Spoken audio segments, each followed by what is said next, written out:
नमस्कार, मैं हूं आपके साथ पराग गुप्ता। अमेरिका में सत्ता का हस्तांतरण तो हुआ, लेकिन न्यूक्लियर पावर का हस्तांतरण नहीं हुआ। और अमेरिका की जो न्यूक्लियर पावर है वो एक न्यूक्लियर फुटबॉल में होती है। ये न्यूक्लियर फुटबॉल क्या है मैं आपको इस वीडियो में बताऊंगा, लेकिन उससे पहले आपको याद होगा 2018 में उत्तर कोरिया के तानाशाह किम जोंग उन और डोनाल्ड ट्रंप के बीच में खूब जुबानी जंग चली थी इस न्यूक्लियर बटन को लेकर। दरअसल एक सवाल को संबोधित करते हुए किम जोंग उन की ओर से कहा गया था कि उनकी टेबल पर एक ऐसा न्यूक्लियर बटन है जिसकी जद में पूरा अमेरिका है, जिसने अमेरिका को चारों तरफ से घेर रखा है। और इसके जवाब में डोनाल्ड ट्रंप ने ट्विटर पर अपनी प्रतिक्रिया दी थी और डोनाल्ड ट्रंप की ओर से कहा गया था कि उनकी टेबल पर भी एक बटन है न्यूक्लियर का, और वो किम के बटन से ज्यादा बड़ा और ताकतवर है। आज इस बात की चर्चा इसलिए हो रही है क्योंकि अमेरिका में जो न्यूक्लियर फुटबॉल को हस्तांतरण करना था, यानी कि ट्रांसफर करना था जो बाइडेन नए राष्ट्रपति को डोनाल्ड ट्रंप की ओर से, वो उन्होंने नहीं किया और डोनाल्ड ट्रंप न्यूक्लियर फुटबॉल अपने साथ लेकर चले गए।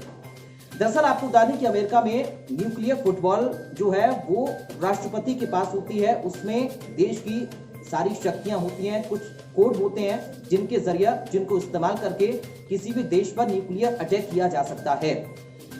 तो आपको बता दें कि एक ब्रीफकेस होता है, एक सूटकेस नुमा होता है जो राष्ट्रपति के पास मौजूद रहता है। उसके अंदर कुछ इक्विपमेंट होते हैं जो गोलाकार होते हैं, जिनको फुटबॉल कहते हैं। फुटबॉल की शेप में होते हैं, इसलिए उनको फुटबॉल कहा जाता है।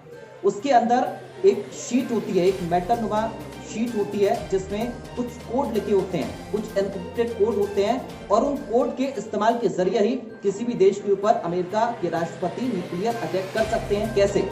दरअसल उन्हीं इक्विपमेंट का इस्तेमाल करके उन कोड को पेंटागन को भेजा जाता है अमेरिकी राष्ट्रपति की ओर से, और जो अमेरिकी सेना है उन कोड के माध्यम से ही उन कोड को दरअसल उन पूरे इक्विपमेंट के माध्यम से उन कोड के जरिए इस्तेमाल कर सकती है, न्यूक्लियर अटैक कर सकती है। तो अब सवाल यह है कि अगर वो पूरा जो न्यूक्लियर फुटबॉल है अमेरिका के राष्ट्रपति जो बाइडेन के पास होना चाहिए उसको ट्रंप लेकर चले गए, तो उसका क्या होगा और वो शक्तियां कैसे हस्तांतरित होंगी। तो इसमें घबराने की जरूरत नहीं है, क्योंकि ये बात हम आपको बता दें, यहाँ पर क्लियर कर दें कि जब जो बाइडेन ने अमेरिका की राष्ट्रपति पद पर शपथ ली, तब जो डोनाल्ड ट्रंप के पास न्यूक्लियर फुटबॉल है वो काम करना बंद कर चुकी, क्योंकि उसको डीएक्टिवेट कर दिया गया। और जो बाइडेन के पास एक नई न्यूक्लियर फुटबॉल, यानी कि जो सूटकेस, जो पावर अमेरिका की न्यूक्लियर शक्तियां राष्ट्रपति के पास होनी चाहिए, वो उनके पास पहुंच गई। तो फिलहाल मेरे साथ इस वीडियो में इतना ही। बाकी खबरों के लिए आप हमारे चैनल को सब्सक्राइब करिए, लाइक करिए, इस वीडियो को शेयर करिए, और ये वीडियो आपको कैसा लगा, ये जानकारी आपको कैसे लगी, कमेंट करिए।